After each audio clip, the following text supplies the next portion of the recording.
pessoal, tudo bem? Eu sou a Natasha, do Colorindo Aprender, e no vídeo de hoje eu vou falar para vocês sobre a importância do professor no processo de aprendizagem das crianças. Bom, como que a gente aprende? O que acontece no nosso cérebro quando a gente aprende? Como que essa informação é passada, né? Vocês já devem saber que no nosso cérebro existem as células chamadas neurônios, e que esses neurônios eles captam a informação pelos dendritos, que são umas ramificações pequenas, e eles transferem essa informação para um outro neurônio pelo axônio, que é um prolongamento um pouco mais longo. O que acontece entre um neurônio e o outro neurônio? O que acontece quando essa informação é passada? A gente chama de sinapses. A aprendizagem nada mais é do que a formação de novas sinapses. Então, quando essas sinapses acontecem, cria um circuito no nosso cérebro, um circuito de neurônios, cria uma rede de neurônios para processar essa informação, né? Então, existe uma alteração aí elétrica e uma alteração química nos nossos neurônios, mas existe também uma alteração física, uma alteração estrutural. Quando esse axônio se prolonga para passar a informação para um outro neurônio, existe uma alteração estrutural aí. Mas de onde que começa todo esse processo? Então, esse processo começa a partir dos estímulos que a gente recebe do meio, né? Os nossos órgãos sensoriais captam as informações, mandam para uma região determinada do cérebro e ali acontece todo esse processo de circuitaria neuronal e de sinapses. O que é o mais interessante de saber? É que o professor, o educador numa escola, o educador quando vai ensinar uma criança e essa criança aprende, ele altera fisicamente, estruturalmente o cérebro dessa criança. Esse professor, esse educador, é o responsável por alterar eletricamente, quimicamente e fisicamente também o cérebro dessa criança. Daí a importância do papel do professor. Mas não basta oferecer um ensino.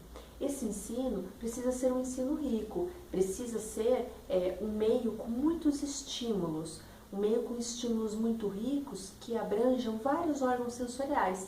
Quando a criança, na aprendizagem, capta uma informação a partir de vários órgãos sensoriais, pela visão, pela audição, pelo movimento, pelo tato, quando ela capta por todos esses órgãos sensoriais, mais neurônios são ativados no cérebro dela e muitos circuitos são ativados também. Quanto mais circuitos que conversam entre si, maior a probabilidade dessa aprendizagem se fixar e dessa aprendizagem ser duradoura, né? Então, qual que é o papel principal do professor?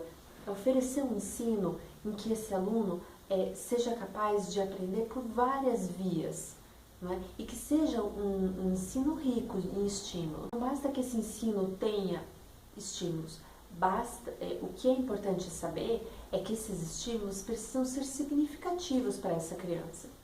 O cérebro ele tem uma lei, a gente só consegue formar uma aprendizagem em cima daquilo que o nosso cérebro se interessa, em cima de um conhecimento que seja interessante para a gente. A nossa atenção só é direcionada para um conhecimento que seja importante, que tenha sentido para a gente. Então, aquela história que a gente ouve há tanto tempo de uma aprendizagem significativa, para o cérebro isso é uma total verdade. Porque o cérebro vai dedicar a sua energia e dedicar a sua atenção somente para aquilo que atende a gente pelas nossas necessidades, pelas nossas experiências pessoais, pelos nossos desejos, pela forma como a gente é. É somente assim, por exemplo, então na escola, que uma criança é capaz de se interessar por um conteúdo e formular novas aprendizagens. E formular no cérebro todas essas conexões de neurônios e todos esses circuitos e todas essas sinapses, construindo uma aprendizagem. É só se essa aprendizagem for interessante, despertar atenção, se for atrativa, se despertar nela interesse. Então, para despertar esse interesse, é importantíssimo que o professor tenha em mente que o papel dele é investir muito mesmo na interação que ele tem com essa criança. Porque o cérebro vai se dedicar ao que é atrativo do ponto de vista emocional. Se essa interação entre o professor e o aluno for uma interação fraca, for uma interação enfraquecida, é difícil que esse conteúdo desperte o interesse dele.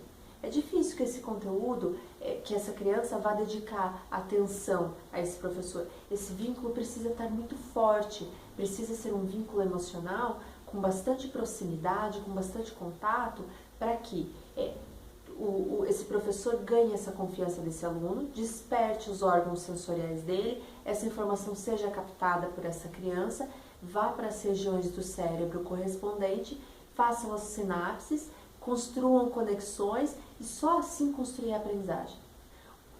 O ponto principal é lá no vínculo, é lá no começo. Se não tiver esse vínculo, é difícil que aconteça essa aprendizagem. Bom, tá aí o papel principal do professor, tá aí a importância do professor no processo de aprendizagem. Eu espero ter contribuído com vocês, espero ter ensinado um pouquinho. Para quem não conhece a página ainda é Colorindo Aprender, o canal do YouTube também com o mesmo nome, Colorindo Aprender. E é isso aí, pessoal, a gente se vê. Tchau, tchau!